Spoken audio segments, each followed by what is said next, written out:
And Diana, I'm curious. You've covered, hundreds, that maybe thousands of stories at this point in your career. I'm wondering, what was the story you covered, or maybe the piece of news you broke, to where you maybe felt like you made it, or maybe kind of your most memorable kind of defining moment in your career, if you have anything that kind of maybe fits that mold. I do. I wouldn't use the phrase made it because it's inappropriate for the story, but I would use the word, I would describe it as the moment I realized this job is actually really important. And it was when I was a news reporter, and I covered the shooting at Sandy Hook Elementary, and I was one of the first reporters on the scene. I was covering a JV basketball team's, they like won their league, like some really fluffy Friday afternoon sports story. And the news desk called me and said, can you go swing by Sandy Hook Elementary School? There was shots fired. We think it's just a hunter in the woods, though. It's probably nothing. Just go swing by and then, go back to your JV basketball team. And I remember being like, I don't want to go, but all right, fine. I'll go swing by. So me and my cameraman swing by, and it was chaos. It was something I've never seen before. It looked like a movie. People were running everywhere. Parents were screaming, crying. And I was there before the police tape even went up. So it was the raw moment of it all. And a policeman was sitting on the curb, crying his eyes out, bawling, hysterical. And I just went up to him and I put my hands on his shoulders and I said, what is happening? What's wrong? What is happening? And he just said, the babies, all the babies are dead. And I said, what do you talk? What? And he couldn't talk. And my cameraman is just taping as much as he can. And I'm on the phone with my boss at NBC Connecticut. And I'm yelling, send every single person to Sandy Hook Elementary School right now. Something's happened. So I think there was, I think there's a shooting. And I spent the next 6 months covering that story, and I did TV all day. I did hours of TV. We obviously never went back to regular programming because it was the biggest story, obviously, in the world.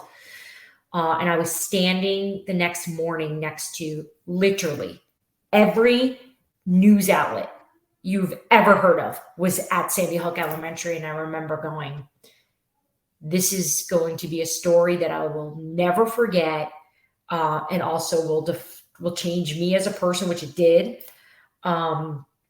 And in a way, covering that story has made me so much better at my job, from just the simple idea that I get to cover sports now, and I cover something that's entertainment and fun. And while there's a serious nature to it, I get it. There is nothing that I will cover in the NFL that will ever come close to what I did at Sandy Hook Elementary School that day. And for me, that was a defining moment in my career of just understanding the gravity of what my job was to that day, because people were tuning in to get the information, parents, the community. So from a serious aspect of all this, that was it for me.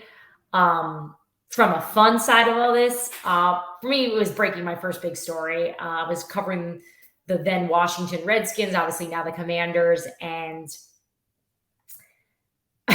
I had this fantastic source on the team who, I don't know, I should probably just reveal my source at this point, because who cares? Just say it was D'Angelo Hall. Okay, so D'Angelo Hall was not nice to me, ever. Just hard. Those guys in the locker room, they just make your life hard. And I never knew what I did. So finally one day he comes up to me and he said, you got a lot to learn about the game. I can tell you don't know it. And I was like, I know it. He's like, nah, you got to do your work. And something about it rang true to me. Like, I remember thinking, if that's what he thinks, then he's not the only player in the locker room that thinks I'm some dumb girl. So I better go figure out a way to get better. And I did. And I just started showing up more, asking more questions. I was actually more vulnerable about it, just saying what I knew, what I didn't know. Trent Williams, I remember, would stand in the corner with me and explain stuff to me. Pierre Garçon at the time, Robert Griffin III, like just Kirk Cousins, like these guys would just be awesome, just like coaching me up, so to speak. And so finally, D'Angelo Hall one day was like, all right, you've grown, man. Like, you've gotten really good at this. And he's like, I'm going to help you out one day. I'm like, yeah, whatever. What does that mean? So fast forward that off season, I get a text message and it's D'Angelo Hall. And he's like, literally, this is D'Angelo, because I never texted with him. So he's like, this is D'Angelo Hall. Deshaun Jackson is signing with the Redskins. You should report it. And I was like, I didn't know what to do. I'd never broken a story yet. So I was like, can you call me? Is this really D'Angelo Hall? So he calls me and he tells me, and I tweet it. And I remember being in my apartment and I was shaking, because if you don't get a story right, as you know, I mean, you're ruining your career. And I'd never broken a story. I didn't even know how to tweet it. Like, I should go back and look how I tweeted it. It was probably not good. And Adam Schefter retweets it. And I remember screaming on top of my lungs, like, oh my God, Adam Schefter retweeted me. And I printed out Schefter's, that it said Adam Schefter retweet, and it was on my fridge for 2 years. And I just remember I went out to dinner that night. I had drinks. Like, you would have thought I broke the story of the year. Big deal. Deshaun Jackson signed to the Redskins. So stupid. But I just remember feeling the thrill of it. And after that, I was I was addicted. I'm like, I want to be a newsbreaker. This is what I want to do. This is awesome. And so from there, I did it, and I try to keep doing it. Dianna, I want to go back to the Sandy Hook situation real quick. What is it like in such a traumatic,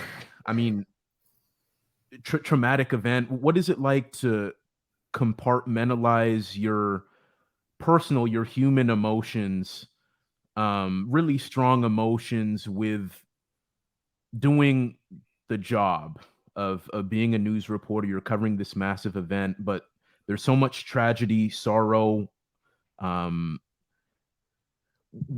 Take me kind of through what that was like for you, being able to just focus on doing the job, even if you may have had all these other thoughts going on in your head. So it was December 14th. That was the day of the Sandy Hook Elementary, and I was a robot for that entire time. I was interviewing parents that lost their children. I was interviewing siblings, teachers, police officers, EMTs. I never shed a tear. I never thought about it more than just, I had to get this on the air. I try to be very sensitive to it in my interviewing process, but I was in full reporter mode. And fast forward that summer, it's August. I'm sitting on my parents' deck having lemonade with my mom. And she was talking about getting her haircut. I can remember it clearly, which, again, just very basic, normal day. I think I want to cut my hair shorter. And I just started bawling. And she's like, what's wrong with you? And I just let it all, every emotion, every feeling that I had, that I guess I was holding in, something triggered it. And I remember her looking at me, and she's really hard in general. She's really hard on me, but in the most gentle way. I just remember her putting her hand on my hand and saying, tell me more about it. Tell me more. Because she knew I needed to talk about it. And for whatever reason, that was the day I wanted to talk about it. And it felt so good to get it out. And I do think now that I'm a mom, I don't know if I would have been as robotic as I was. And, I don't think I would have had the ability to be as professional professional is not even the right word, truthfully. It was more just, it was a little callous because I also didn't understand that love for a child the way I do now. And I remember having producers crying, and I remember thinking too, like, why are they crying? Like, they didn't even know these kids, like, so young, and just, Mhm. you don't know. And one of the, bringing it back to being in the media and doing what we're doing, as a woman, I think in life, it's hard to get older, right? Like, what girl wants to be old? No one does. But I love the experiences now. Like, I love that I've been through it. I love that I got a couple wounds, some scars, some stories that I can share now, to help me arrive to where I'm going here. And this journey has been so cool. Um, and it's funny, not funny, but I was just sharing at the league meetings with Albert Breer from Sports Illustrated. I'm not Sports Illustrated anymore. What is he now? MMQB. MMQB, yeah. And even Ian Rappaport, who's a competitor of mine, about Sandy Hook. We just naturally were talking about big stories we're working on for something. And I brought it up. They're like, wait, you were at, I said, yeah. They're like, how, like, what? I'm like, I know, it's crazy that that's part of my journey, but I am almost oddly proud of it too, because I do think it's made me better at what I'm doing. And um, it's helped me change my approach to a lot of things for sure.